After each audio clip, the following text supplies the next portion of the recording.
Hey fans of M&A, thanks for tuning in to another episode of M&A Sports Radio, and if you haven't already, please hit subscribe on your favorite podcast app. While you're in there, leave us a rating, add a comment. We appreciate the feedback. Thank you for tuning in to M&A Sports Radio.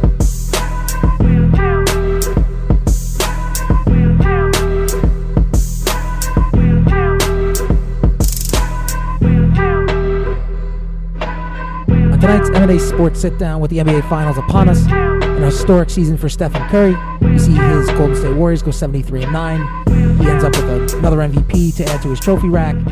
But it's gotten to the point where I'm interested to see your take on this, AJ.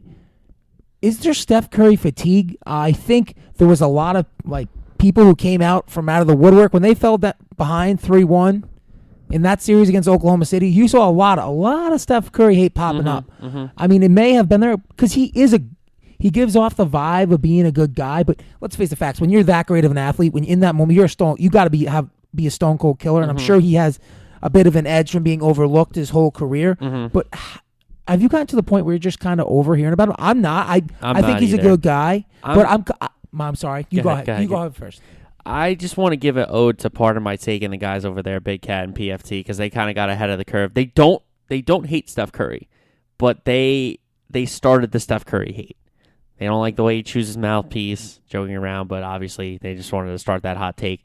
They don't like the way he's a family man or whatever. Seth Davis comes out and says Steph Curry makes me a better man. I mean, they joke about it. I would joke about that too. That's a joke, Seth Davis. Get real, dude. But I like Steph Curry. I've always liked Steph Curry. From the second I saw him the first time at Davidson, I was like, this kid's unbelievable. He's electric.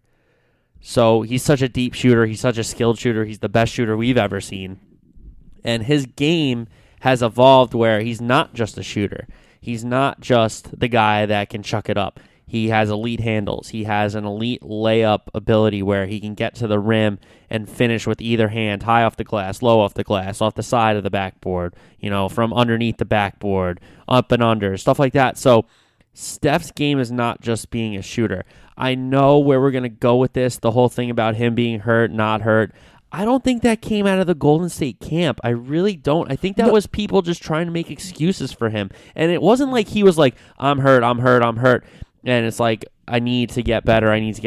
It was like, that was kind of the undertones that came out of that series in the Oklahoma City series. I'm just confused about why people jump on and off people's bandwagons. Do you know what I'm saying? Like, I don't understand why you can like someone and then just not like them and then like them again. Because I kind of pick guys and I try to like them for the whole career. You know what I'm saying? So for this to be asked to me, I like Steph Curry. For me, before I jump into what you were just mentioning, it's funny because his career arc, I've never seen the trajectory of a superstar like it. I don't know. I don't know. And it's not like he was picked in the second round or not drafted. He was picked 8th overall. No, but my thing is, coming out of high school, he didn't get offered a scholarship anywhere. Davidson was one of his only looks. He got to Davidson. He lights up the Storm. He kind of, that run there where he took Davidson to the Elite Eight and lost to Kansas, he kind of captured America's heart with that. I mean, let's not kid ourselves. No question. He had a lot of big moments. He took down giants like Georgetown. He almost had Kansas, who went on to win the national championship. Yeah, he had that team goes on to win the national championship. They lose in the Elite Eight, I believe, in overtime. Yeah. So then he goes on, he gets drafted in Golden State, and kind of helps rebuild a franchise. Absolutely. And then you're not sure when he comes out, people are like, can he be a shooter? Can he be a point guard? What's he going to be? And no one was really sure. People didn't think his game would translate. And then he gets to the point where you're like, oh, he's a pretty good player. Oh, he can play point guard. Oh, he's an all-star. Oh, wait, he's back-to-back MVPs. Oh, wait, he had 403 points this year. Like, come on. But to go back to where you kind of were saying where this conversation was going, I don't mean to go off track too much.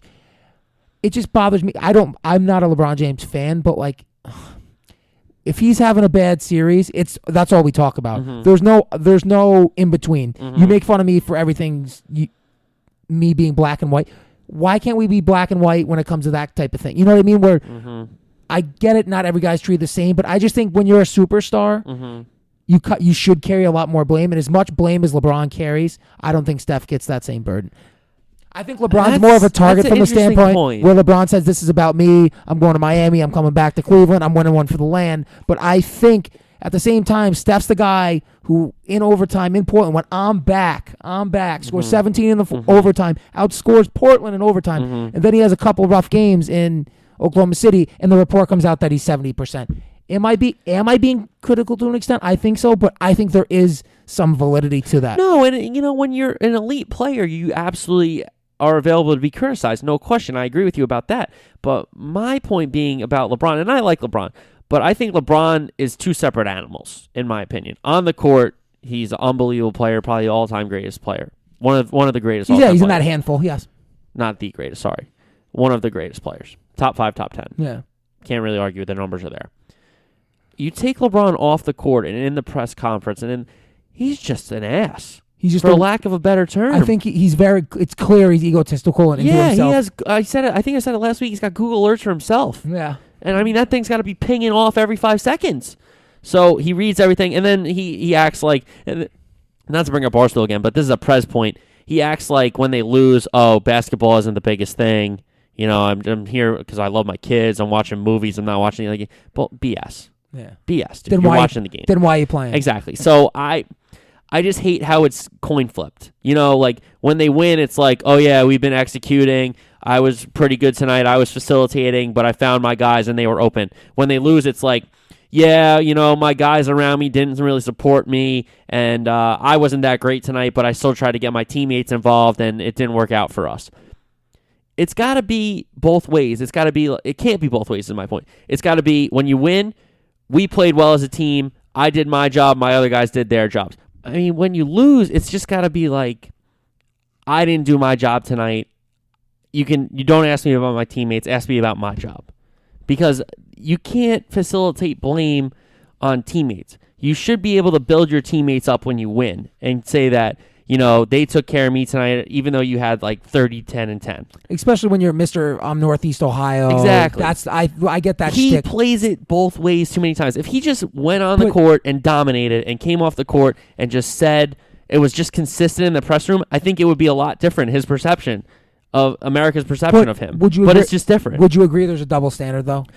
If him and Steph, yeah. There's clearly a double standard. I'm not going to argue against that. I think I'm not going to argue against that. I think the storyline, just the way Steph's career has gone, and he hasn't made as much about himself as LeBron. I think that the target LeBron put on himself. Oh, that's huge. And let's face the facts. At this point, if LeBron gets crushed, he knows as much as he gets crushed, nothing can be worse than when he went to Miami. Yeah. He's fully aware of how bad that truly was. Absolutely. So at this point, I'm not tired of hearing about Steph, but I'm just tired of hearing about if something goes wrong, we're kind of leading into it's not Steph's fault.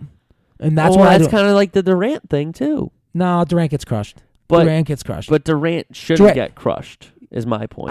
He was on some points. At the end of that series, he was really bad. He was really bad in Game 6 against Golden He wasn't State. bad in Game 7 though. No, but I mean, it's too late. It was too late at that point. Mm-hmm.